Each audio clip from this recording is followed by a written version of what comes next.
Bonjour à tous et bienvenue sur la chaîne Commentaires et Dissertations. Aujourd'hui, la réponse à une question que l'on nous soumet. Comment avoir 20 au bac de français? Le titre de la vidéo attire un peu l'attention, mais c'est une question à laquelle il est intéressant de répondre.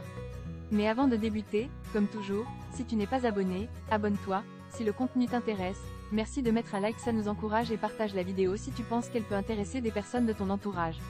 Allez, sans plus attendre, c'est parti! Premièrement, il faut connaître les attentes du programme et les critères d'évaluation. Nous avons fait récemment une vidéo sur le programme pour le bac de français, nous te mettons le lien en description, si tu ne l'as pas encore vue, mets cette vidéo en pause et va voir celle-ci en premier lieu.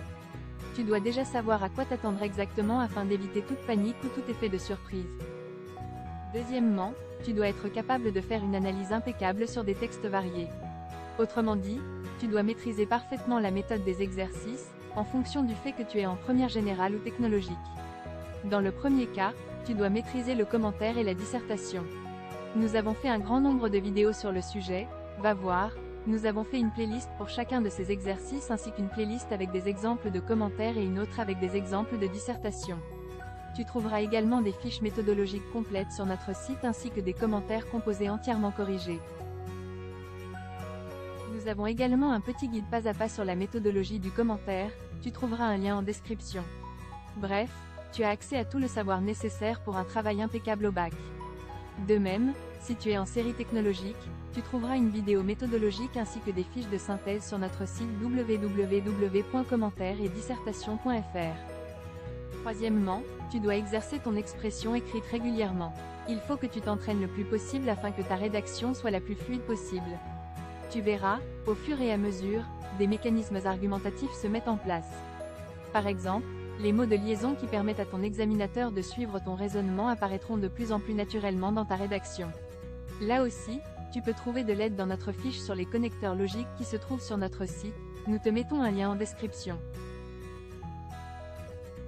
Quatrièmement, tu dois absolument travailler ton orthographe, la grammaire et le style. C'est un point clé qui est lié au point précédent qui portait sur l'entraînement. Ton style va s'améliorer avec la pratique. Cependant, ton orthographe et ton usage de la grammaire ne dépendent pas seulement de ton habitude à rédiger, ils dépendent également des erreurs que tu as pu fixer dans le temps. Nous avons fait une fiche récapitulative des principales fautes sur les homonymes. Nous te mettons le lien en description.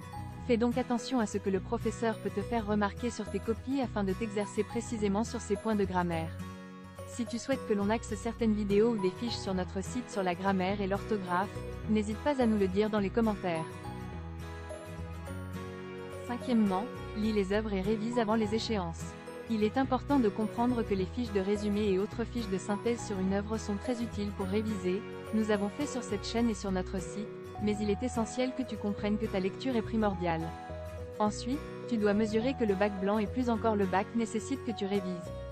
Pour ce faire, tu prépares des fiches. Nous avons fait une vidéo sur cette question ainsi que des articles sur notre site. Si tu ne sais pas comment faire, va regarder cette vidéo, nous te mettons le lien en description. Enfin, sixièmement, fais attention à la structure et à la présentation de tes travaux. Quand on vise une excellente note, il faut vraiment être attentif aux moindres détails.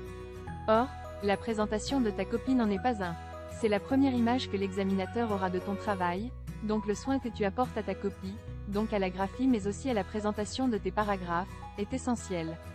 Tu l'as compris, pour une excellente note comme un 20 au bac de français, tu ne dois rien négliger. Nous arrivons au terme de cette vidéo, merci de l'avoir regardée jusqu'au bout. Nous te laissons avec une autre vidéo.